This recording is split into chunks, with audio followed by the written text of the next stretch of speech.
ఈరోజు గ్రూప్ 2 పరీక్షాంశాల్లో భాగంగా general studies paper 1లో general సైన్స్లో భాగంగా శక్తి వనరులు అనే అంశాన్ని పరిశీలన చేద్దాం. ప్రధానంగా శక్తినిచ్చేటటువంటి పదార్థాలను ఇంధనాలు అంటారు. మండడం ద్వారా శక్తినిచ్చేటటువంటి పదార్థాలను ఇంధనాలుగా వ్యవహరిస్తాము. తగినంత పరిమాణంలో వినియోగానికి అనువైన రీతిలో ఈ ఇంధనాలను ఇచ్చేటటువంటి వనరులనే మనం శక్తి వనరులుగా భావిస్తాం. ఈ శక్తి వనరులు ప్రధానంగా భూమి పొరల్లో లభ్యమయ్యే వాటిని, భూమి లోపలి పొరల్లో లభ్యమయ్యే వాటిని శిలాజ ఇంధనాలుగా మనం పరిగణిస్తాము. ఈ శిలాజ ఇంధనాలకు బొగ్గు, పెట్రోలియం, సహజ వాయువులను ఉదాహరణలుగా చెప్పవచ్చు.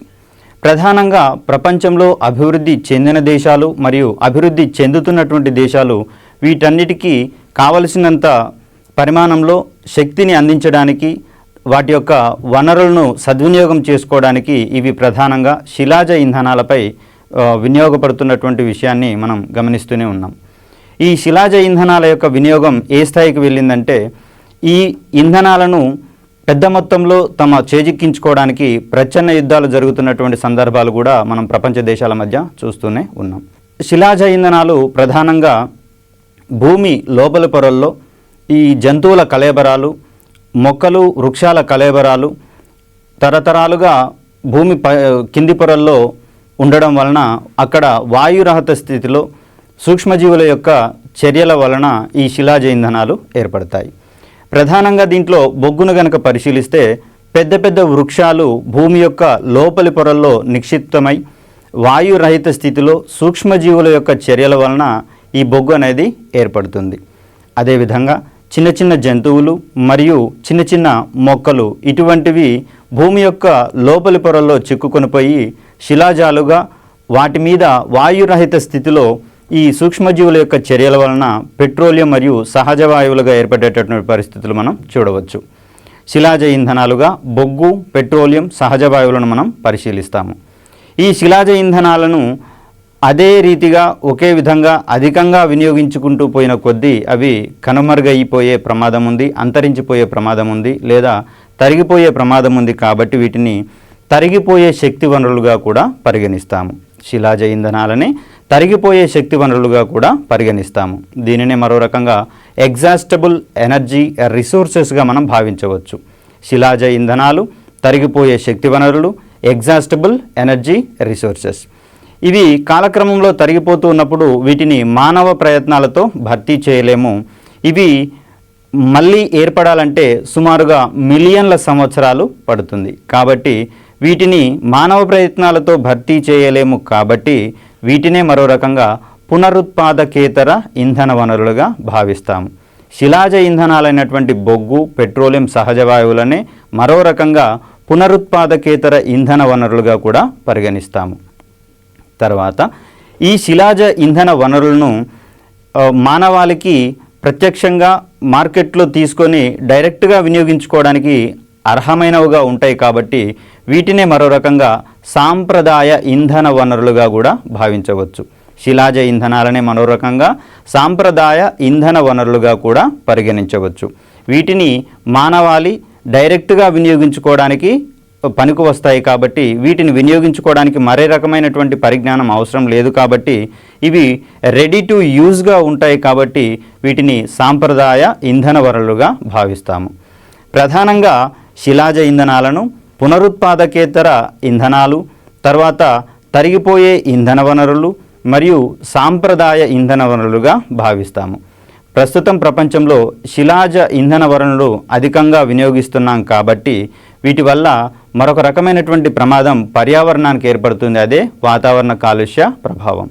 అనగా శిలాజ ఇంధనాలను అధికంగా వినియోగించిన కొలది వాతావరణానికి పర్యావరణ కాలుష్యం ఏర్పడి భవిష్యత్ తరాల యొక్క మనుగడ అంధకారమయ్యేటటువంటి పరిస్థితి ఉంది. దీనినే ఒక రకంగా చెప్పుకోవాలంటే మానవుడు తన ప్రస్తుత అవసరాల కోసం భవిష్యత్ జాతుల అవసరాలను చిదిమేసే రీతిలో భవిష్యత్తు తరాల యొక్క వెలుగులను చీకటి చేసేటటువంటి పరిస్థితుల్లో ఈ శిలాజ ఇంధనాలను వాడుతున్నాడు. కాబట్టి ఈ శిలాజ ఇంధనాల యొక్క వినియోగంలో సరైనటువంటి పొదుపు నాణ్యత ప్రమాణాలను పాటిస్తూ భవిష్యత్ తరాలకు కూడా వీటిని అందించగలిగితే మానవుని యొక్క జీవితం కానీ మానవ తరాలు కానీ ముందు సంవత్సరాల్లో కూడా మనుగడ కొనసాగించడానికి అవకాశం ఉంటుందని చెప్పవచ్చు. ప్రధానంగా ఈ శిలాజ ఇంధనాల యొక్క భర్తీ సాధ్యం కాదు. అదేవిధంగా వీటిని వినియోగిస్తూ ఉంటే పర్యావరణ కాలుష్యం అనేది ఏర్పడుతుంది. కాబట్టి దీనిని నివారించడం కోసం మనం మరికొన్ని వనరుల మీద ఆధారపడాల్సి ఉంటుంది. దీనినే మనం ప్రత్యామ్నాయ ఇంధన వనరులుగా పరిగణిస్తాము, ఆల్టర్నేటివ్ ఎనర్జీ రిసోర్సెస్.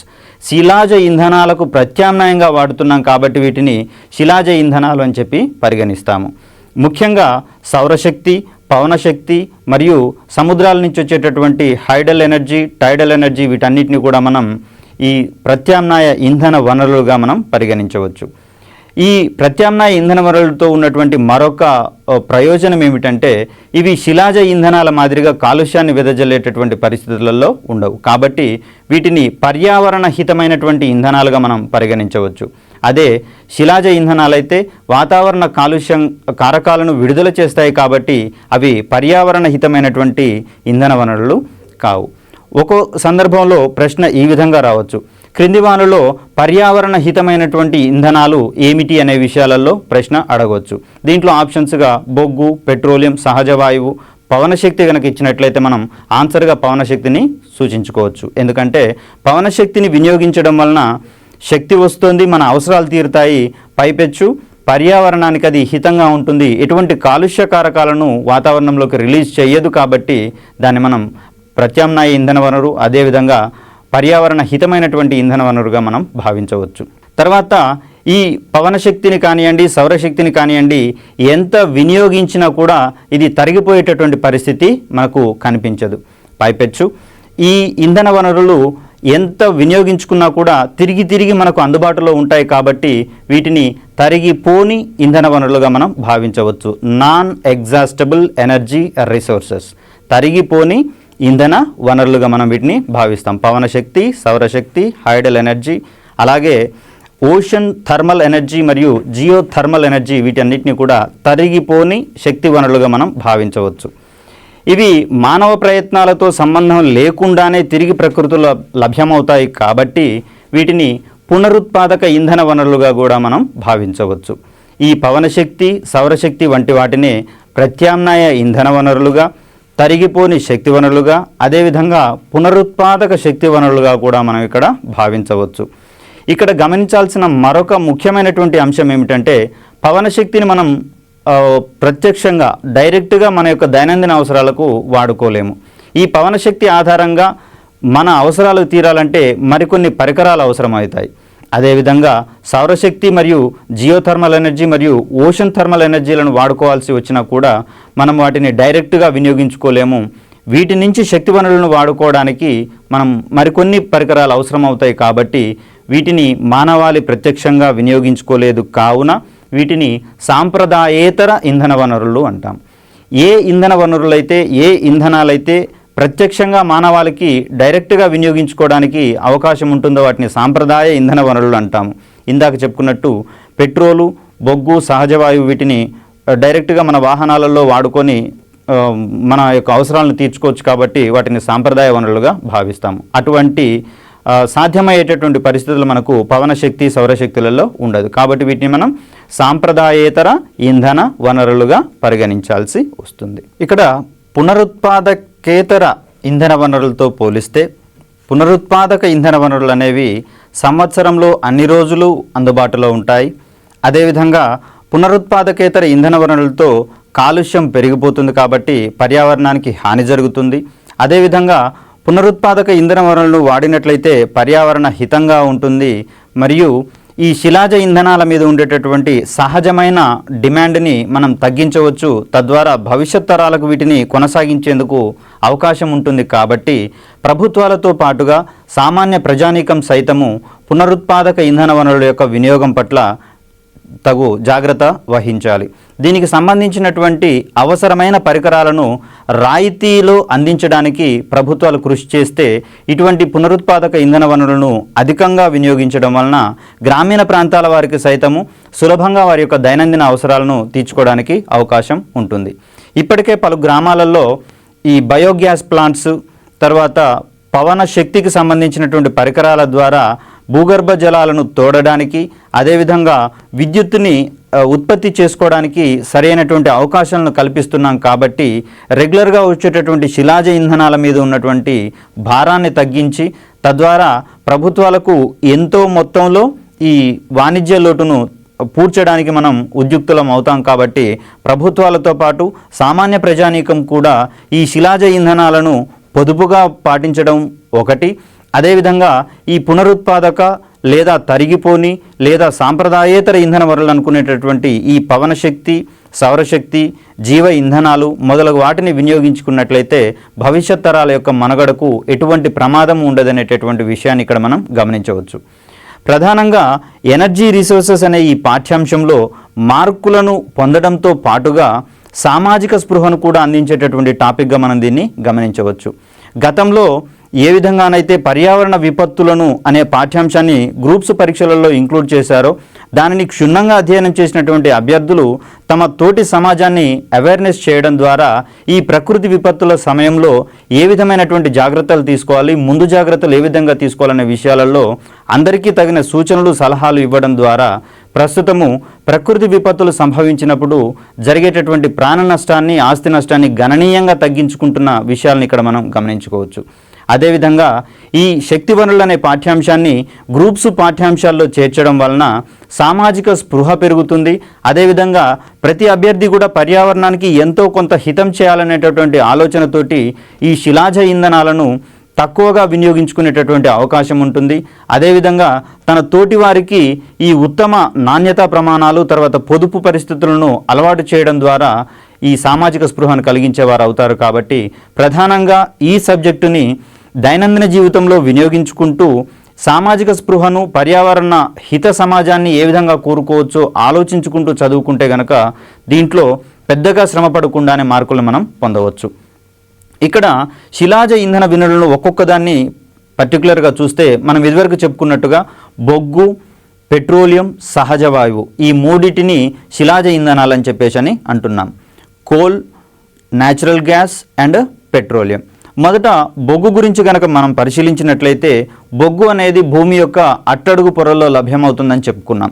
పెద్ద పెద్ద వృక్షాలు ఈ తుఫాన్ల సమయంలో, తర్వాత అడవుల నరికివేత, నెక్స్ట్ వరదల సమయాల్లో ఈ పెద్ద పెద్ద వృక్షాలు మొత్తం భూమి యొక్క లోపల పొరల్లో కప్పడిపోతాయి. ఇది తరతరాలుగా జరుగుతూ వస్తుండటం వలన ఈ వృక్షాలు మొత్తం భూమి యొక్క అడుగు పొరల్లో శిలాజాలుగా ఉండిపోతాయి. ఈ శిలాజాల మీద వాయురహిత స్థితిలో సూక్ష్మజీవుల యొక్క చర్యల వలన అది బొగ్గుగా ఏర్పడుతుందనే విషయాన్ని మనం చెప్పుకున్నాం. బొగ్గు ప్రధానంగా పెద్ద పెద్ద మొక్కలు భూమి యొక్క లోపలి పొరల్లో చిక్కుకొని పోయినప్పుడు లేదా నిక్షిప్తమైనప్పుడు వాటి మీద సూక్ష్మజీవుల యొక్క వాయురహిత పరిస్థితులలో సూక్ష్మజీవుల యొక్క చర్యల వలన బొగ్గు అనేది ఏర్పడుతుంది. ఈ బొగ్గు ద్వారానే ప్రపంచ దేశాలలో పారిశ్రామిక విప్లవము ఏర్పడిందనేటటువంటి అంశాన్ని మనం ఇక్కడ పరిశీలన చేసుకోవచ్చు. అభివృద్ధి చెందిన దేశాలకైనా, అభివృద్ధి చెందుతున్నటువంటి దేశాలకైనా తమ యొక్క పారిశ్రామిక అవసరాలు మరియు వాణిజ్య అవసరాలు మరియు రవాణా సంబంధించినటువంటి అవసరాలను తీర్చడానికి పెద్ద ఎత్తున బొగ్గును వినియోగంలో ఉంచుకున్నటువంటి పరిస్థితిని చూస్తున్నాం. ఇదే విధంగా విద్యుత్ ఉత్పాదనలో, విద్యుత్ ప్లాంట్లలో ఈ థర్మల్ పవర్ ప్లాంట్స్ ప్రధానంగా ఆధారపడినటువంటి అంశంగా బొగ్గును మనం పరిగణలోకి తీసుకోవచ్చు. ఈ బొగ్గులో ఉన్నటువంటి కార్బన్ యొక్క శాతం ఆధారంగా మనం ఈ బొగ్గుని రకరకాలుగా వర్గీకరించుకోవచ్చు. దాంట్లో ప్రధానంగా ఆంథ్రసైట్ బొగ్గులో 90% వరకు కార్బన్ ఉంటుంది. దీనిని ప్యూరెస్ట్ కార్బన్ యొక్క కోల్గా మనం భావించవచ్చు. అదేవిధంగా బిట్యూమినస్ రకపు బొగ్గులో 50 నుంచి 80% వరకు కార్బన్ ఉంటుంది. తదుపరి రకమైనటువంటి లిగ్నైట్లో 35 నుంచి 45% వరకు కార్బన్ ఉండేటటువంటి పరిస్థితిని మనం గమనించవచ్చు. అత్యంత తక్కువ నాణ్యతతో కూడినటువంటి పీట్ రకపు బొగ్గులో 30 నుంచి 35% కార్బన్ ఉండేటటువంటి పరిస్థితులు మనం గమనించవచ్చు. తర్వాత ఈ కోల్ని వాతావరణం లేని స్థితిలో లేదా గాలి లేని స్థితిలో కనుక మండిస్తే 98 నుంచి 99% కార్బన్ కలిగినటువంటి కోక్ రకపు బొగ్గుగా అది మార్పు చెందుతుంది. బొగ్గును వాయురహిత స్థితిలో మండిస్తే 98 నుంచి 99% వరకు కార్బన్ కలిగినటువంటి కోక్ రకపు బొగ్గుగా మారుతుంది. ఈ కోక్ రకపు బొగ్గు యొక్క ఉపయోగాలు మనకు చాలా ఉన్నాయి. దీనిని లోహన సంగ్రహణ శాస్త్రంలో క్షయకరణ కారకంగా వినియోగిస్తాము. అదేవిధంగా కోక్ రకపు బొగ్గును మండిస్తే పొగరాదు, అదేవిధంగా కాలుష్యం ఏర్పడదు. కాబట్టి పర్యావరణ హితమైనటువంటి ఏకైక బొగ్గుగా కోక్ రకపు బొగ్గును మనం పేర్కొనవచ్చును. ప్రశ్న ఒకవేళ ఈ విధంగా వస్తే, క్రింది వానిలో పర్యావరణ హితమైనటువంటి బొగ్గు ఏది అని చెప్పి ప్రశ్న వస్తే ఆప్షన్స్గా ఆంథ్రసైటు, బిట్యూమినస్, కోక్ మరియు లిగ్నైట్ వీటిని గనక పరిగణలోకి తీసుకున్నప్పుడు అభ్యర్థులు చాలా వరకు కోక్ గురించి సరైన అవగాహన లేక ఏదో ఒకటి పెట్టే అవకాశం ఉంది. కోక్ అనగా ఇప్పుడు మనకు మార్కెట్లో దొరికేటటువంటి శీతల పానీయంగా కూడా భ్రమపడేటటువంటి పరిస్థితులు ఉన్నాయి. కాబట్టి కోక్ అనేది ఈ సందర్భంలో పర్యావరణ హితమైనటువంటి బొగ్గు నుంచి ఏర్పడినటువంటి ఉత్పన్నంగా భావించాలి. తదుపరి ఈ బొగ్గు క్షేత్రాల నుంచి ఒక రకమైనటువంటి గ్యాస్ వెలువడుతుంది. దీన్నే మనం కోల్ బెడ్ మీథేన్గా వ్యవహరిస్తాము. దీన్నే CBM లేదా కోల్ బెడ్ మీథేన్. దీనినే ఇంకొక పేరుతోటి స్వీట్ గ్యాస్ అని పిలుచుకుంటాము. స్వీట్ గ్యాస్ అనగా మరేదో కాదు, అది స్వీట్గా ఉండదు, మరేదో కాదు. ఇది బొగ్గు క్షేత్రాలలో సహజంగానే బయటకు వస్తుంది. కాబట్టి దీని ద్వారా మన యొక్క దైనందిన అవసరాలు, గృహ అవసరాలు ఇత్యాది అవసరాలు తీరుతాయి. కాబట్టి దీనిని ఆ ఉద్దేశంతో స్వీట్ గ్యాస్గా మనం పిలుచుకుంటున్నాం. దీంట్లో ప్రధానంగా మీథేన్, ఈథేన్ మరియు కార్బన్ డైఆక్సైడ్ వాయువుల యొక్క మిశ్రమంగా ఈ స్వీట్ గ్యాస్ని మనం ఇక్కడ తెలుసుకోవచ్చు. కోల్ బెడ్ మీథేన్ అనేది బొగ్గు క్షేత్రాలలో నుంచి వెలువడేటటువంటి వాయువుగా ఇక్కడ మనం గుర్తుంచుకోవాలి. దీనిలో మీథేన్, ఈథేన్, CO2 రెండు కూడా ఇవి కూడా ఉంటాయి. ప్రధానంగా ప్రశ్న అడిగేటప్పుడు స్వీట్ గ్యాస్ అనగానేమిటి అనే విషయంలో అడుగుతారు. దీనిని కోల్ బెడ్ మీథేన్ మరియు సహజ వాయువు, తర్వాత liquefied petroleum gas, compressed natural gas ఇట్లాంటివి ఇస్తే CBM లేదా కోల్ బెడ్ మీథేన్గా మనం ఇక్కడ గుర్తుంచుకోవాలి. ప్రధానంగా భారతదేశంలో బొగ్గు యొక్క నిల్వలను గనక గమనిస్తే ఇవి జియోగ్రాఫికల్ సర్వే ఆఫ్ ఇండియా వారి అంచనాల ప్రకారము 301.56 బిలియన్ టన్నులుగా ఉన్నట్లుగా మనకు గణాంకాలు చెప్తున్నాయి. ఈ బొగ్గు యొక్క నిక్షేపాలు ప్రధానంగా జార్ఖండ్, ఒరిస్సా, ఛత్తీస్గఢ్, మధ్యప్రదేశ్ మరియు తెలంగాణ, పశ్చిమ బెంగాల్ రాష్ట్రాలలో ఉన్నట్లుగా మనం చూడవచ్చు. ఇక్కడ 2014-2015 గణాంకాల ప్రకారము బొగ్గు యొక్క ఉత్పత్తి భారతదేశంలో 630.25 మిలియన్ టన్నులుగా మనం చూడవచ్చు. తదుపరి లిగ్నైట్ బొగ్గు అనేది ప్రధానంగా తమిళనాడులోనే అందుబాటులో ఉంటుంది. ఈ లిగ్నైట్ని వెలికి తీయడం కోసం ఏర్పడినటువంటి సంస్థ నైవేలి లిగ్నైట్ కార్పొరేషన్ లిమిటెడ్. ఇది 1956లో దీన్ని ఎస్టాబ్లిష్ చేశారు. ప్రస్తుతం మన దగ్గర ఉన్నటువంటి లిగ్నైట్ నిల్వలు 43.25 బిలియన్ టన్నులుగా మనం పరిగణించవచ్చు. తర్వాత భారతదేశంలో అందుబాటులో ఉన్నటువంటి బొగ్గు వనరుల నుంచి బొగ్గుని ప్రధానంగా వెలికి తీయడానికి గాను కోల్ ఇండియా లిమిటెడ్ అనేటటువంటి సంస్థ ఎస్టాబ్లిష్ అయింది. దీని ఆధ్వర్యంలోనే బొగ్గుకు సంబంధించినటువంటి మైనింగ్ కార్యకలాపాలు మరియు వాటి యొక్క పంపిణీ కార్యక్రమాలు చేపడుతున్నటువంటి విషయాన్ని మనం ఇక్కడ గమనించవచ్చు. ఈ కోల్ ఇండియా లిమిటెడ్ కంపెనీ ఆధ్వర్యంలో మరికొన్ని అనుబంధ కంపెనీలు, బొగ్గు ఉత్పత్తి కేంద్రాలు మనకి ఇక్కడ పనిచేస్తున్నాయి. వీటిని కోల్ ఫీల్డ్స్గా వ్యవహరిస్తాము. దీంట్లో ప్రధానంగా ఈస్టర్న్ కోల్ ఫీల్డ్ అనేది మనకు పశ్చిమ బెంగాల్లో చూడవచ్చు. అదేవిధంగా వెస్ట్రన్ కోల్ ఫీల్డ్ అనేది మహారాష్ట్రలో ఉంది. తర్వాత సౌత్ ఈస్టర్న్ కోల్ ఫీల్డ్ అనేది ఛత్తీస్గఢ్లోను, నార్థన్ కోల్ ఫీల్డ్స్ అనేది మధ్యప్రదేశ్లోను, తదుపరి మహానది కోల్ ఫీల్డ్స్ అనేది ఒడిషా మరియు సెంట్రల్ కోల్ ఫీల్డ్స్ అనేవి రాంచీలలో ఉన్నట్లుగా మనం ఇక్కడ చూడవచ్చు. ఈ కోల్ ఫీల్డ్స్ క్షేత్రాలలో బొగ్గు యొక్క ఉత్పత్తి ప్రధానంగా జరుగుతున్నటువంటి విషయాన్ని మనం ఇక్కడ చూడవచ్చు. అయితే బొగ్గు విషయంలో మనం తీసుకోవాల్సినటువంటి జాగ్రత్త ఏమిటంటే దీనిని ఎక్కువగా మండించినప్పుడు ఎక్కువ హానికరమైనటువంటి వాతావరణ కాలుష్య కారకాలు మనకు వాతావరణంలో కలుస్తాయి. కాబట్టి వీటి ఆధారంగా పర్యావరణ కాలుష్యం అధికంగా అయ్యేటటువంటి అంశాలు మనం ఇక్కడ గమనించవచ్చు. బొగ్గును అధికంగా మండించడం వలన వాతావరణంలోనికి కార్బన్ డైఆక్సైడ్ మరియు కార్బన్ మోనాక్సైడ్ అనేటటువంటి విషవాయువులు వాతావరణంలో కలుస్తాయి. ఈ కార్బన్ డైఆక్సైడ్ అధికంగా వెలువడడం వలన మనుషులకు ఊపిరి అందకపోవడం, అదేవిధంగా వాతావరణంలో వేడి విపరీతంగా పెరిగిపోయి అనేక దేశాలలో వర్షపాత రహిత స్థితి, వర్షరహిత వాతావరణం ఏర్పడుతున్నటువంటి పరిస్థితులను మనం ఇక్కడ గమనిస్తూనే ఉన్నాం. నిత్యం కరువు కాటకాలు సర్వసాధారణంగా సంభవించేటటువంటి పరిస్థితి ఈ కార్బన్ డైఆక్సైడ్ అధికంగా వాతావరణంలోకి రిలీజ్ కావడం వల్ల సంభవించేటటువంటి పరిస్థితులు మనం చూడవచ్చు. దీనికి ఏకైక ప్రత్యామ్నాయంగా మనం బొగ్గు మీద అధికంగా ఆధారపడడాన్ని తగ్గించుకొని మిగిలిన ప్రత్యామ్నాయ ఇంధన వనరుల పట్ల దృష్టి సారిస్తే ఈ పరిస్థితుల నుంచి మనం త్వరగానే బయటపడవచ్చు.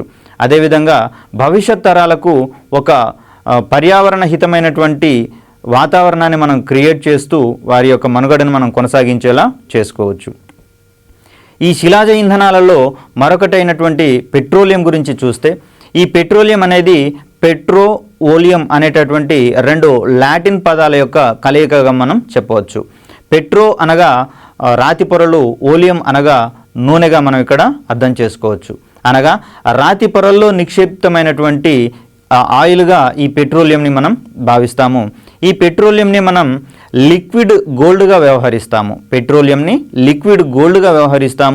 ఇంత క్రితం మాట్లాడుకున్నటువంటి బొగ్గుని నల్ల బంగారంగా మనం వ్యవహరిస్తాం. నల్ల బంగారం అంటే మరేదో కాదు, బొగ్గుని నల్ల బంగారం అంటాము, పెట్రోలియంని లిక్విడ్ గోల్డ్గా మనం వ్యవహరిస్తాము.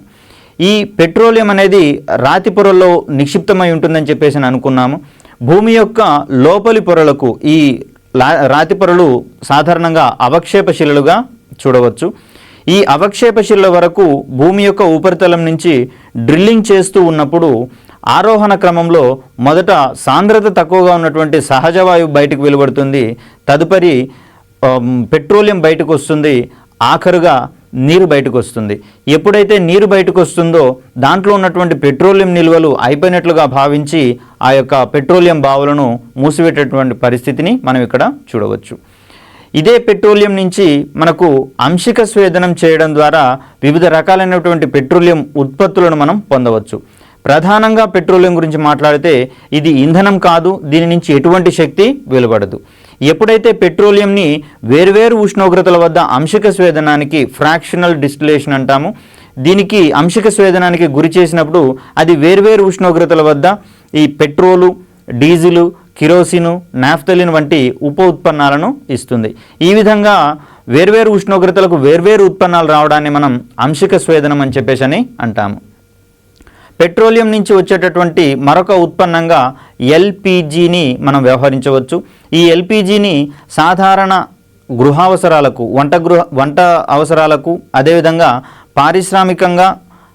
మన పారిశ్రామిక అవసరాలకు, అదేవిధంగా హోటళ్ళు వంటి ప్రాంతాలలో వాణిజ్య అవసరాలకు కూడా మనం దీన్ని వినియోగిస్తున్నాం. ఎల్పిజిని సంక్షిప్తంగా మాట్లాడుకున్నట్లయితే లిక్విఫైడ్ పెట్రోలియం గ్యాస్గా మనం వ్యవహరిస్తాము. దీంట్లో బ్యూటేను, ప్రోపేను మరియు మీథేన్ అనేటటువంటి 3 వాయువుల యొక్క మిశ్రమంగా ఎల్పిజిని చూడవచ్చు. తర్వాత ఎల్పిజి గ్యాస్ మన గృహంలో వినియోగిస్తున్నప్పుడు అది లీకేజ్ అయినా లేదా గాలిలో కలిసిన ఒక రకమైనటువంటి ఘాటైన వాసన వస్తుంది. ప్రధానంగా బ్యూటేన్ గురించి మాట్లాడాల్సి వచ్చినప్పుడు బ్యూటేన్కి ఎటువంటి రకమైనటువంటి వాసన ఉండదు. బ్యూటేన్ అనేది వాసన లేనటువంటి వాయువు. మరి ఈ వాసన లేనటువంటి వాయువు మన దైనందిన జీవితంలో వాడుతున్నప్పుడు లీకేజ్ అయినప్పుడు మనకు తెలిసే అవకాశం ఉండదు. కాబట్టి దీనికి ఘాటైన వాసన ఉన్నటువంటి ఒక కారకాన్ని కలుపుతారు, దాన్ని ఇథైల్ మెర్కాప్టాన్ అనగా ఎల్పిజి లీక్ అయినప్పుడు వచ్చినటువంటి వాసన అది ఎల్పిజి గ్యాస్కు సంబంధించినటువంటి సహజ వాసన కాదు. ఆ వాసన ఇథైల్ మెర్కాప్టాన్ అనేటటువంటి కారకం యొక్క వాసనగా మనం ఇక్కడ చూడవచ్చు. ఈ ఎల్పిజి తోటి మనకు వంట అవసరాలు, అదేవిధంగా వాణిజ్య అవసరాలు, మరికొన్ని అవసరాలు తీరుతున్నట్టుగా మనం ఇక్కడ భావించవచ్చు. ఇదే రకమైనటువంటి మరొక గ్యాసే న్యాచురల్ గ్యాస్. ఈ న్యాచురల్ గ్యాస్లో మీథేను, ఈథేను, ప్రోపేన్ ఉన్నట్లుగా మనం ఇక్కడ చూడవచ్చు. న్యాచురల్ గ్యాస్లో ఉండేటటువంటి వాయువులు మీథేన్, ఈథేన్, ప్రోపేన్. దీన్ని ప్రశ్న రూపంలో అడగాల్సి వచ్చినప్పుడు న్యాచురల్ గ్యాస్లో లేనటువంటి వాయువు ఏమిటి అనేటటువంటి అంశంలో ప్రశ్న అడగవచ్చు. లేదా ఎల్పిజి గ్యాస్ ఏ వాయువుల మిశ్రమం అనేటటువంటి అంశంలో ప్రశ్న అడగవచ్చు. ఎల్పిజి అనేది బ్యూటేన్, ప్రోపేన్ మరియు మీథేన్ల యొక్క మిశ్రమము. అదే న్యాచురల్ గ్యాస్ విషయానికి వస్తే దీంట్లో ప్రధానంగా మీథేన్ అధికంగా ఉంటుంది, ఈథేన్, ప్రోపేన్లు స్వల్ప పరిమాణాల్లో ఉంటాయి. భారతదేశంలో క్రూడ్ ఆయిల్ యొక్క ఉత్పత్తి 38.763 మిలియన్ మెట్రిక్ టన్నులుగా మనకు గణాంకాలు చెప్తున్నాయి. 2014-2015 గణాంకాల ప్రకారము భారతదేశంలో క్రూడ్ ఆయిల్ యొక్క ఉత్పత్తి 38.763 మిలియన్ మెట్రిక్ టన్నులు. అదేవిధంగా సహజ వాయువు యొక్క ఉత్పత్తికి చూస్తే 32.62 బిలియన్ క్యూబిక్ మీటర్లుగా మనం ఇక్కడ చూడవచ్చు.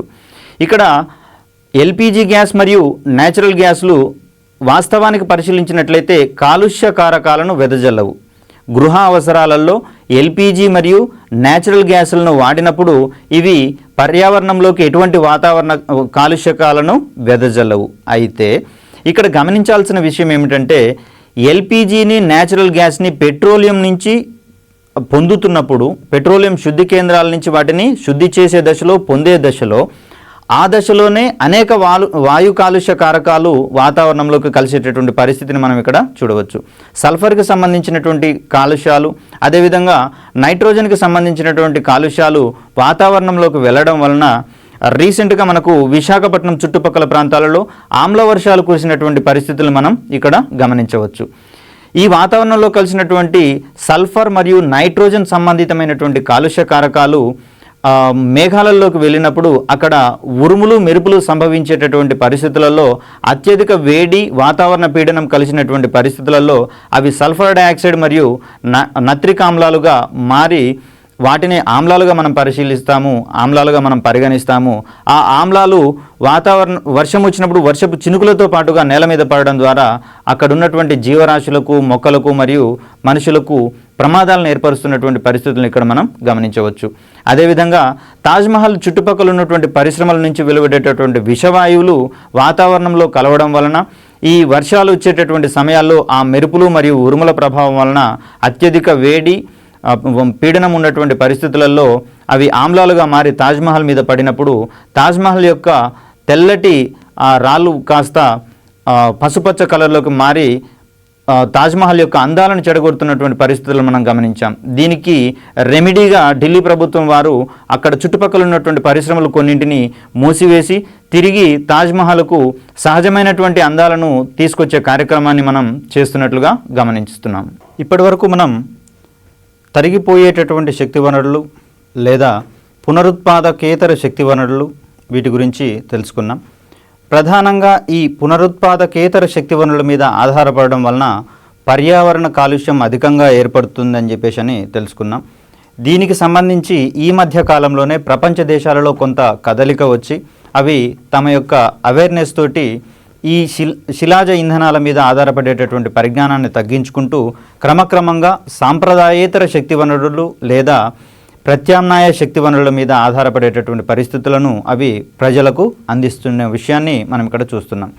దీంట్లో భాగంగానే ఈ మధ్యకాలంలో గ్రామాలలోనూ పట్టణాలలోనూ ఇండ్ల టాప్ల మీద సోలార్ ప్లేట్స్ తోటి విద్యుత్తుని ఏర్పాటు చేసేటటువంటి పరిస్థితులు మనం ఇక్కడ గమనిస్తున్నాం. ఈ సాంప్రదాయేతర శక్తి వనరులు అనగా ప్రజలకు ప్రత్యక్షంగా డైరెక్ట్గా వినియోగించుకోవడానికి అందుబాటులో ఉండవు కాబట్టి ఈ శక్తి వనరులను వాడుకోవాలంటే కొన్ని ప్రత్యేకమైనటువంటి పరికరాలు, ఆపరేటర్స్ కావాలి కాబట్టి వీటిని మనం సాంప్రదాయేతర శక్తి వనరులుగా మనం భావిస్తున్నామని చెప్పేసి అనుకున్నాం. ఈ సాంప్రదాయేతర శక్తి వనరులనే ప్రత్యామ్నాయ శక్తి వనరులు అనగా శిలాజ ఇంధనాలకు ప్రత్యామ్నాయంగా వాడుతున్నాం కాబట్టి వీటిని ప్రత్యామ్నాయ ఇంధన వనరులుగా, తర్వాత సంవత్సరంలోని అన్ని కాలాల్లోనూ అందుబాటులో ఉంటాయి మరియు వాడుతున్న కొద్దీ తరిగిపోవు కాబట్టి వీటిని తరిగిపోని శక్తి వనరులుగా మనం ఇక్కడ చెప్పుకుంటున్నాం. Non exhaustible energy resources. ప్రత్యామ్నాయ ఇంధన వనరులు అనగా ఆల్టర్నేటివ్ ఎనర్జీ రిసోర్సెస్. అదేవిధంగా వీటిని మళ్ళీ పునరుత్పత్తి చేయవచ్చు. మానవ ప్రయత్నాలతో ప్రమేయం లేకుండానే ప్రకృతిలోనే ఆటోమేటిక్గా ఇవి అందుబాటులో ఉంటాయి మరియు రెగ్యులర్గా వస్తూనే ఉంటాయి కాబట్టి వీటిని పునరుత్పాదక ఇంధన వనరులుగా కూడా మనం ఇక్కడ చెప్పుకుంటున్నాం. దీంట్లో ప్రధానంగా హైడల్ ఎనర్జీ గురించి మాట్లాడుకోవాల్సి వస్తుంది. అదేవిధంగా పవన శక్తి గురించి, తర్వాత సౌరశక్తి గురించి, తర్వాత ఈ సౌర తటాకాల గురించి, బయో గ్యాస్, బయోమాస్, సముద్ర తాపశక్తి, tidal energy, oceanic thermal energy మరియు జియో థర్మల్ ఎనర్జీ, గ్యాసోహాల్ వీటన్నిటి గురించి వివరంగా మనం మాట్లాడుకోవాల్సి ఉంటుంది. ఇంకొక ముఖ్య విషయాన్ని కనుక ఇక్కడ మనం గమనించినట్లయితే ప్రకృతిలో అన్ని శక్తి వనరులకు ప్రధానమైనటువంటి ఆధారం సూర్యుడే అని చెప్పేసి మనం తెలుసుకుంటాం.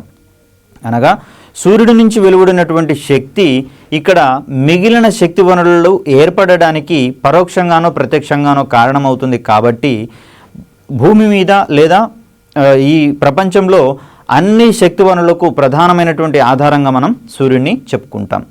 ఈ హైడల్ ఎనర్జీ, పవన శక్తి, టైడల్ ఎనర్జీ వీటికి సంబంధించినటువంటి ప్రధానమైనటువంటి ఆధారమైన శక్తి జనకంగా మనం ఇక్కడ సూర్యుడిని చెప్పుకుంటాం. అయితే అన్ని శక్తి వనరులకు ప్రధాన ఆధారం సూర్యుడే, కానీ జియోథర్మల్ ఎనర్జీకి మాత్రం సూర్యుడు ప్రధానమైనటువంటి వనరు కాదనే విషయాన్ని ఒకటి గుర్తుపెట్టుకోవాలి. అనగా భూతాపశక్తి లేదా జియోథర్మల్ ఎనర్జీ, భూతాపశక్తి లేదా జియోథర్మల్ ఎనర్జీ అనే దానికి మినహా మిగిలిన అన్ని శక్తి వనరులకు సూర్యుడే ప్రధానమైనటువంటి శక్తి ఆధారం. హైడల్ ఎనర్జీ, ప్రధానంగా హైడల్ ఎనర్జీ గురించి కనుక మనం మాట్లాడాల్సి వస్తే సముద్రంలో ఉండేటటువంటి అలలకు ఉండేటటువంటి గతిజ శక్తి, కైనెటిక్ ఎనర్జీ ఆధారంగా పెద్ద పెద్ద టర్బైన్లను తిప్పుతూ విద్యుత్ శక్తిని ఉత్పత్తి చేసేటటువంటి ప్రక్రియనే మనం ఇక్కడ హైడల్ ఎనర్జీకి ఉదాహరణగా మనం భావించవచ్చు.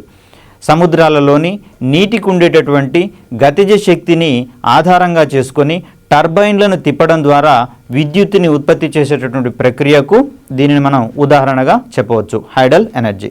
సముద్రాలలో నీరు ఎంతకీ ఇంకిపోవు, అదేవిధంగా అలలు నిరంతరం సంవత్సరంలో అన్ని రోజులలోనూ వస్తూనే ఉంటాయి, పోతూనే ఉంటాయి. కాబట్టి దీనిని మనం ప్రత్యామ్నాయ మరియు తరిగిపోయినటువంటి శక్తి వనరుగా మనం ఇక్కడ భావించవచ్చు. హైడల్ ఎనర్జీ తర్వాత ప్రధానమైనటువంటి శక్తి వనరుగా పవన శక్తికి మనం ప్రాధాన్యం ఇవ్వాల్సి ఉంటుంది. ఈ పవన శక్తి అనేది సముద్ర తీర ప్రాంతాల్లో అత్యధికంగా వేగంగా గాలులు వీస్తాయి. కాబట్టి సముద్ర తీర ప్రాంతాల్లో పవన శక్తి ప్లాంట్లను నిర్మించడం ద్వారా, ఈ పవన శక్తి ద్వారా మనం విద్యుత్తుని తయారు చేసి సాధారణ దైనందిన జీవిత అవసరాలకు వాడుకునేటటువంటి పరిస్థితులు మనం ఇక్కడ గమనించవచ్చు. పవన శక్తి కూడా సంవత్సరంలోని అన్ని రోజుల్లోనూ అందుబాటులో ఉంటుంది. అదేవిధంగా ఇది తరిగిపోనటువంటి శక్తి వనరు. తర్వాత విద్యుత్ ఉత్పత్తిలో శిలాజ ఇంధనాలకు ప్రత్యామ్నాయంగా వాడుతున్నాం కాబట్టి దీన్ని మనం ప్రత్యామ్నాయ ఇంధన వనరుగా కూడా మనం ఇక్కడ భావించవచ్చు. అయితే గాలి వీస్తున్నప్పుడు వచ్చిన ప్రతిసారి పవన విద్యుత్తు ఉత్పత్తి కాకపోతుండవచ్చు. దీనికి ప్రధానమైనటువంటి కారణం ఏమిటంటే గాలి యొక్క వేగం అన్ని ప్రదేశాల్లో ఒక రకంగా ఒకే వేగంతో ఉండదు.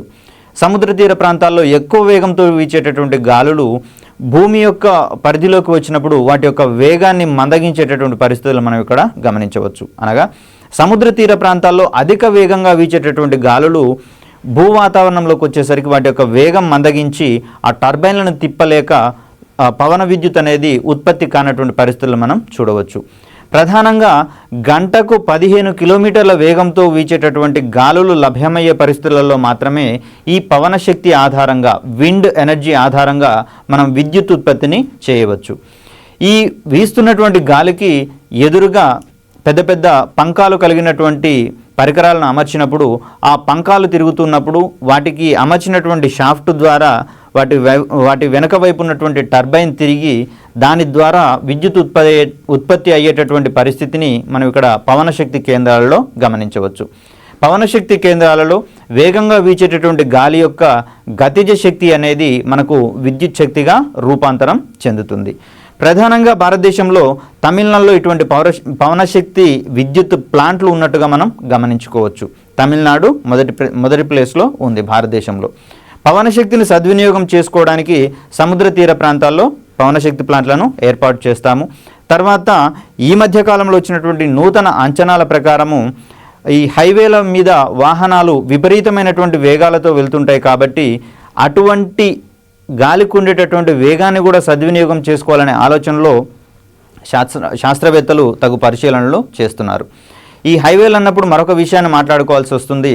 ఈ భారీ వాహనాలు ప్రయాణించేటప్పుడు స్పీడ్ బ్రేకర్ల ద్వారా కొన్ని ప్రత్యేకమైనటువంటి ఏర్పాట్లు చేసినప్పుడు ఈ వాహనాల నుంచి వెలువడేటటువంటి ఒత్తిడి లేదా పీడనం అనేది కొన్ని ప్రత్యేక పరిస్థితులలో వాటి ద్వారా కూడా విద్యుత్తుని మనం ఉత్పత్తి చేయవచ్చు.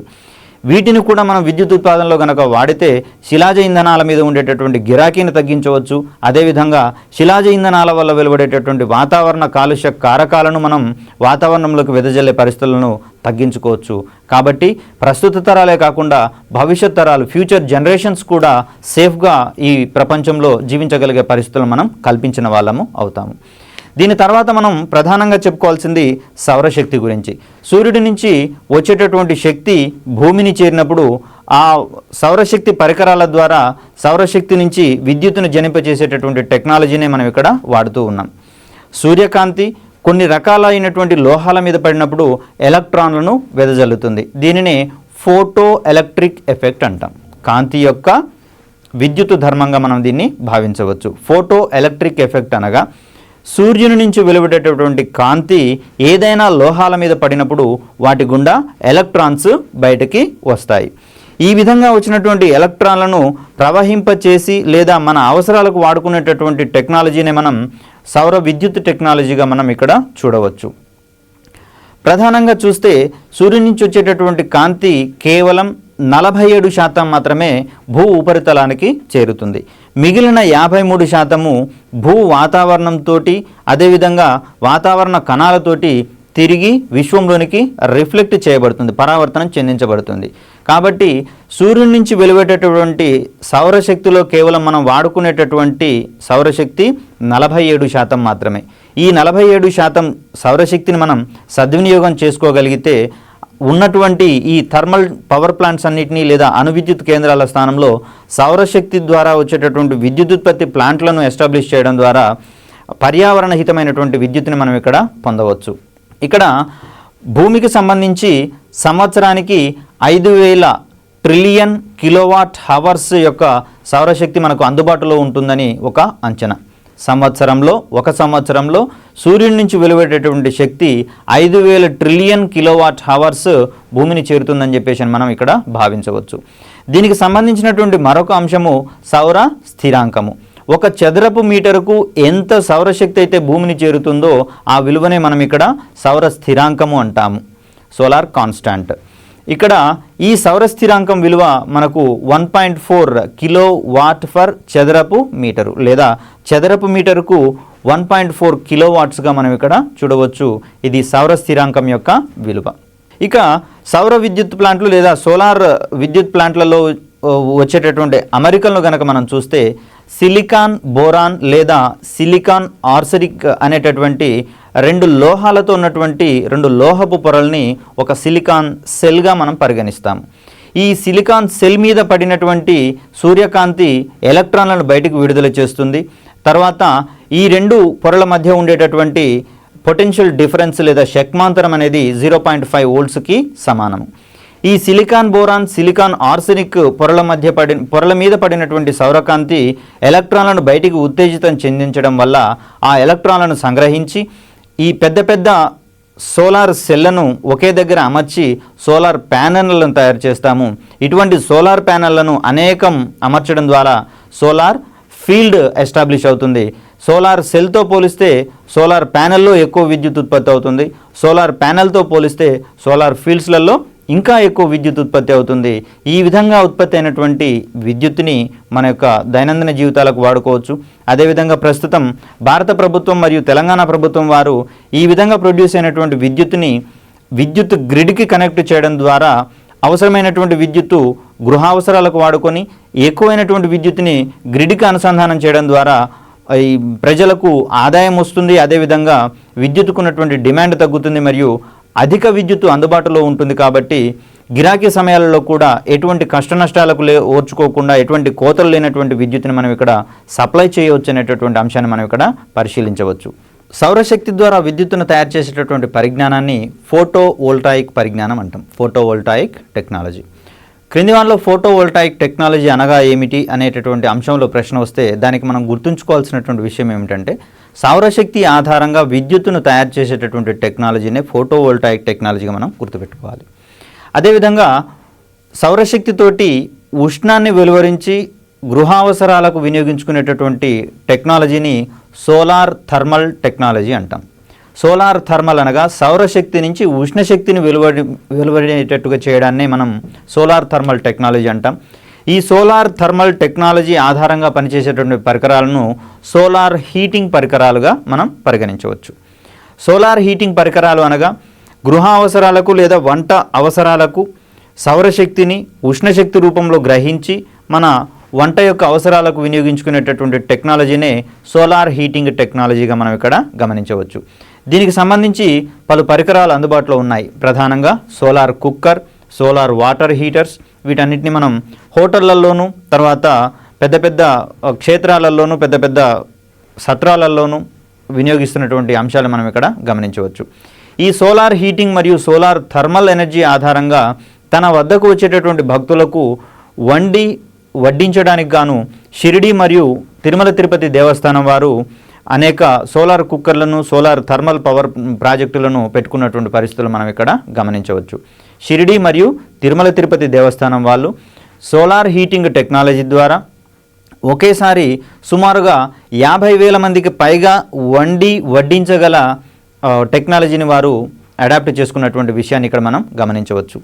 తర్వాత సోలార్ ఎనర్జీకి సంబంధించినటువంటి పరిజ్ఞానాన్ని మరింత విస్తృతం చేయడం కోసం మరియు అవకాశాలని అనేకం కల్పించుకోవడం కోసం Jawaharlal Nehru national solar machine దీన్ని 2010లో సౌరశక్తి వినియోగంలో దేశాన్ని అగ్రస్థానంలోకి తీసుకొని వెళ్ళడానికి గాను రూపొందించబడినటువంటి మిషన్. తర్వాత సౌరశక్తి వినియోగంలో ప్రస్తుతం గుజరాత్ అగ్రస్థానంలో ఉన్నట్లుగా మనం భావించవచ్చు. గుజరాత్లో సౌరశక్తిని సద్వినియోగం చేసుకుంటూ అనేక అవసరాలను తీర్చుకుంటున్నటువంటి పరిస్థితులు మనం ఇక్కడ గమనించవచ్చు. ఇదే కోవలో గాంధీనగర్లో rooftop solar power generation పథకాన్ని ఎస్టాబ్లిష్ చేశారు. అనగా మన బిల్డింగ్ల పైన రూఫ్ టాప్ల మీద సోలార్ పవర్ ప్రాజెక్టులను ఎస్టాబ్లిష్ చేస్తూ గాంధీనగర్లో ఈ సౌరశక్తిని సద్వినియోగం చేసుకునేటువంటి ప్రాజెక్టు ఇది. తర్వాత అతిపెద్ద ప్లాంట్గా సాంబార్ సరస్సు దగ్గర ఎస్టాబ్లిష్ అవుతోంది. ఇది గనక పూర్తయితే అతిపెద్ద సోలార్ ప్లాంట్ ఇది అవుతుంది. రాజస్థాన్లోని సాంబార్ సరస్సు వద్ద అతిపెద్ద సోలార్ ప్లాంట్ ప్రస్తుతం నిర్మాణంలో ఉంది. సౌరశక్తి రాష్ట్రంగా భారతదేశంలో మొట్టమొదటి సౌరశక్తి రాష్ట్రంగా పేరుగాంచింది హిమాచల్ ప్రదేశ్. అయితే పొగరహిత గ్రామంగా సౌరశక్తిని వినియోగించుకోవడం ద్వారా పొగరహిత గ్రామంగా తయారైంది తిరుపతి దగ్గరలో ఉన్నటువంటి బైసనవారే పల్లె. ఇక్కడ solar thermal energy, solar heating technology మరియు ఫోటో వోల్టాయిక్ టెక్నాలజీతో పాటుగా సౌరశక్తి ఆధారంగా పనిచేసేటటువంటి మరొక పరిజ్ఞానం సోలార్ పాండ్ లేదా సౌర తటాకం. సోలార్ పాండ్ లేదా సౌర తటాకం ఇది మనకు గుజరాత్లోని కచ్ తీరంలో ఎస్టాబ్లిష్ అయినటువంటి విషయాన్ని మనం ఇక్కడ గ్రహించవచ్చు. ఆసియాలో సోలార్ పాండ్ టెక్నాలజీ ద్వారా వెలువడేటటువంటి ఉష్ణాన్ని సద్వినియోగం చేసుకుంటున్న దేశాల వరుసలో భారత్ ముందున్నటువంటి పరిస్థితిని మనం ఇక్కడ గుర్తుంచుకోవాలి. తర్వాత ఈజిప్టులోని సినాయ్ ద్వీపకల్పంలో సహజ సిద్ధమైనటువంటి సౌర తటాకం ఉన్నట్లుగా మనం ఇక్కడ గుర్తుంచుకోవాలి. ఈజిప్టులోని సినాయ్ ద్వీపకల్పంలో సహజ సిద్ధమైనటువంటి సౌర తటాకం ఉంది. భారతదేశంలో గుజరాత్లోని కచ్ దగ్గర ఉంది. ఆసియాలో భారత్ ఈ సౌర తటాకం పరిజ్ఞానాన్ని డెవలప్ చేసుకున్నటువంటి దేశాల జాబితాలో మొదటిది. ఒకసారి ఈ సౌర తటాకం అనేది ఏ విధంగా పనిచేస్తుందనేటటువంటి విషయాన్ని కనుక మనం ఇక్కడ గమనిస్తే సౌర తటాకంలోని నీటికి ఇది మామూలు తటాకమే, వేరే తటాకం ఏదో కాదు, కృత్రిమ తటాకం కాదు. మామూలు తటాకంలో నీటికి కొంత సాల్ట్ను కలుపుతాం. ఈ సాల్ట్ కలిపినటువంటి నీటి మీద సౌరశక్తి పతనం అయ్యేలా చూస్తాం. ఇలా పతనమైనటువంటి సౌరశక్తి ఆ నీటి యొక్క పై పొరలో ఉండిపోతుంది. ఫలితంగా సౌర తటాకం యొక్క పై పొర వేడెక్కుతుంది. తర్వాత కింది 2 పొరలలో ఈ వేడి అసమానంగా పంపిణీ జరగడం వలన కింది 2 పొరలంతా వేడెక్కవు. కాబట్టి క్రిందనున్న పొరకి పైనున్న పొరకి మధ్యలో టెంపరేచర్ డిఫరెన్స్ సుమారుగా 85 డిగ్రీల సెంటీగ్రేడ్ వరకు ఉండేటట్లుగా చూసుకుంటారు. సౌర తటాకంలో 3 పొరలలో నీటిని ఉండేటట్లుగా అమరుస్తారు. దీంట్లో పై పొరకు మరియు లోపల పొరకు మధ్య ఉష్ణోగ్రత యొక్క వ్యత్యాసము 85 డిగ్రీల సెంటీగ్రేడ్ ఉండేటట్లుగా చూస్తారు. ఫలితంగా నీరు కొంత ఆవిరవుతుంది. ఇక్కడ ప్రధానంగా గుర్తుంచుకోవాల్సిన విషయం ఏమిటంటే చల్లని నీటి కంటే వేడి నీటికి శక్తి ఎక్కువగా ఉంటుంది. అదేవిధంగా వేడి నీటితో పోలిస్తే నీటి ఆవిరికి శక్తి ఎక్కువగా ఉంటుంది. కాబట్టి మన వంట గృహాల్లో ప్రెషర్ కుక్కర్తో పనిచేసేటప్పుడు సడన్గా కనుక మూతని కానీ లేదా విజిల్ని కానీ పైకి లేపినప్పుడు వచ్చేటటువంటి ఆవిరికి డైరెక్ట్ కాంటాక్ట్ ఉండకపోవడమే మంచిదనేటటువంటి విషయాన్ని ఇక్కడ మనం గమనించుకోవాలి. దీనికి ప్రధానమైనటువంటి కారణము వేడి నీటి కంటే వేడి నీటి ఆవిరికి శక్తి ఎక్కువగా ఉంటుంది మరియు అది చేసేటటువంటి పని కానివ్వండి, డ్యామేజ్ కానివ్వండి ఎక్కువగా ఉంటుంది. కాబట్టి చాలా జాగ్రత్తగా ఉండాలి. ఈ విధంగా 85 డిగ్రీల టెంపరేచర్ ఉష్ణోగ్రత భేదం ఉన్నప్పుడు ఈ ఉష్ణోగ్రతను మనం వంట అవసరాలకు కానివ్వండి, తర్వాత వెలువడినటువంటి నీటి ఆవిరి ద్వారా పెద్ద పెద్ద టర్బైన్లను తిప్పినప్పుడు విద్యుత్ జనరేట్ అయ్యేటటువంటి అంశాలను కూడా మనం ఇక్కడ పరిశీలన చేయవచ్చు. సౌర తటాకం విషయంలో ఆసియాలోనే భారత్ మొట్టమొదటి స్థానంలో ఉంది. అదేవిధంగా సహజ సిద్ధమైనటువంటి సౌర తటాకము ఈజిప్టులోని సినాయి ద్వీపకల్పంలో ఉన్నట్లుగా మనం ఇక్కడ చూడవచ్చు. తర్వాత సాంప్రదాయేతర ఇంధన వనరులలో మరొక రకాన్ని గనక మనం ఇక్కడ గమనిస్తే బయోగ్యాస్ విషయాన్ని మనం ఇక్కడ ప్రధానంగా చెప్పవచ్చు. ఈ బయోగ్యాస్ అనేది ప్రధానంగా మీథేన్ గ్యాస్ యొక్క ప్రత్యామ్నాయ నామమే బయోగ్యాస్గా మనం ఇక్కడ చెప్పుకోవచ్చు.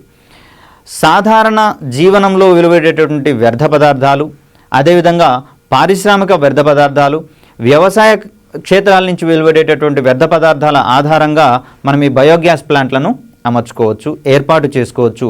ఈ వ్యర్థ పదార్థాల నుంచే బయోగ్యాస్ ప్లాంట్ల నుంచి బయోగ్యాస్ ప్రొడ్యూస్ అవుతుందనేటటువంటి విషయాన్ని మనం ఇక్కడ ప్రధానంగా గుర్తుంచుకోవాలి.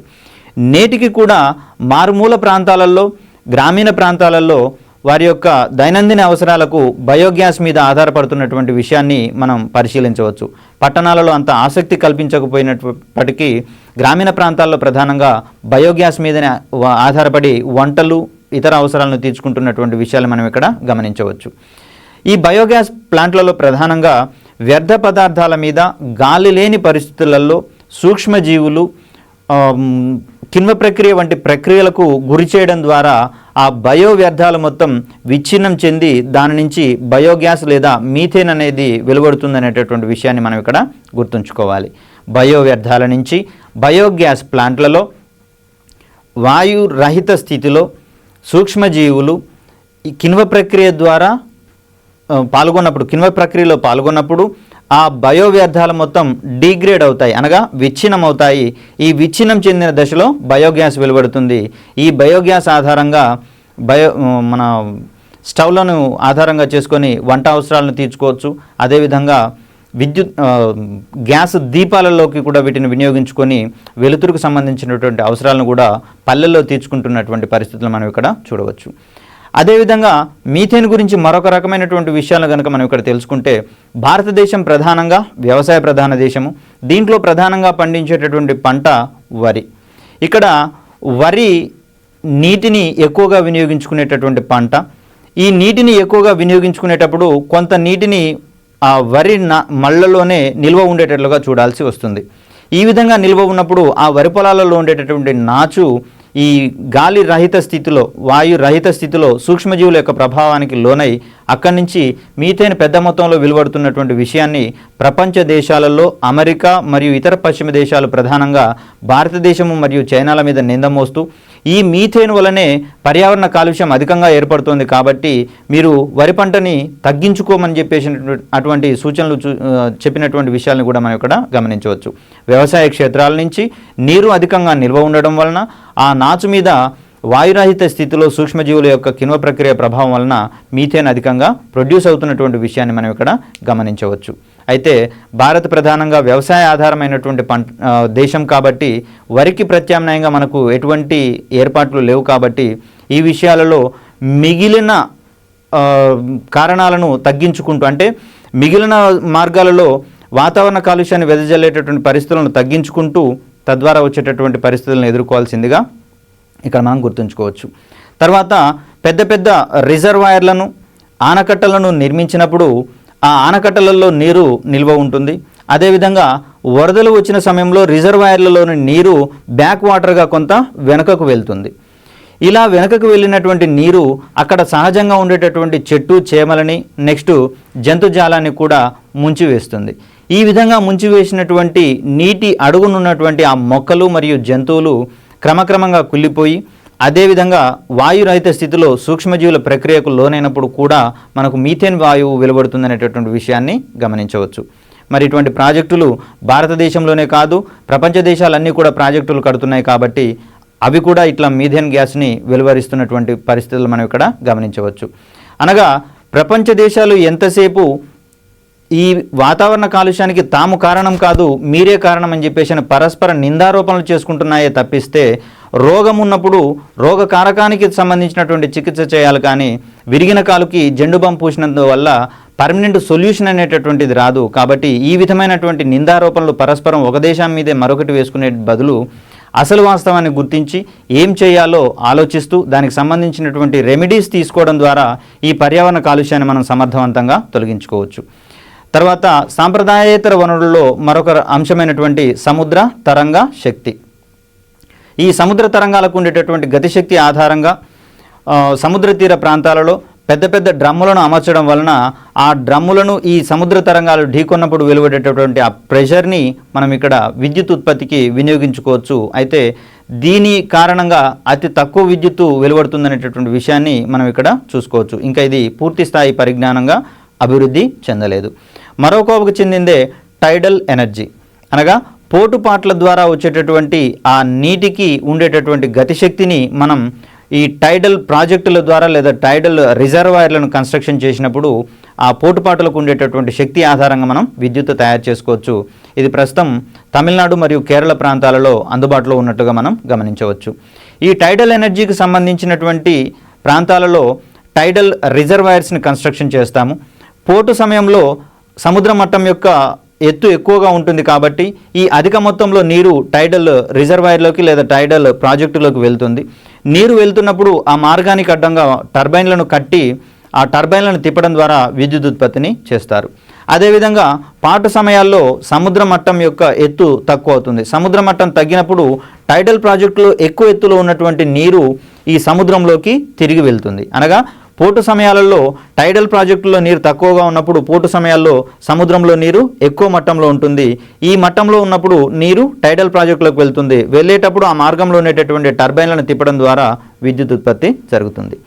పాటు సమయంలో టైడల్ ప్రాజెక్టులో నీటి మట్టం ఎక్కువగా ఉంటుంది, సముద్రంలో నీటి మట్టం తక్కువగా ఉంటుంది. కాబట్టి ఈ సందర్భంలో టైడల్ ప్రాజెక్టు నుంచి నీరు మొత్తం సముద్రంలోకి వెళ్తుంది. వెళ్ళేటప్పుడు దాని మార్గంలో ఉన్నటువంటి టర్బైన్లను తిప్పడం ద్వారా విద్యుత్ ఉత్పత్తి జరుగుతుంది.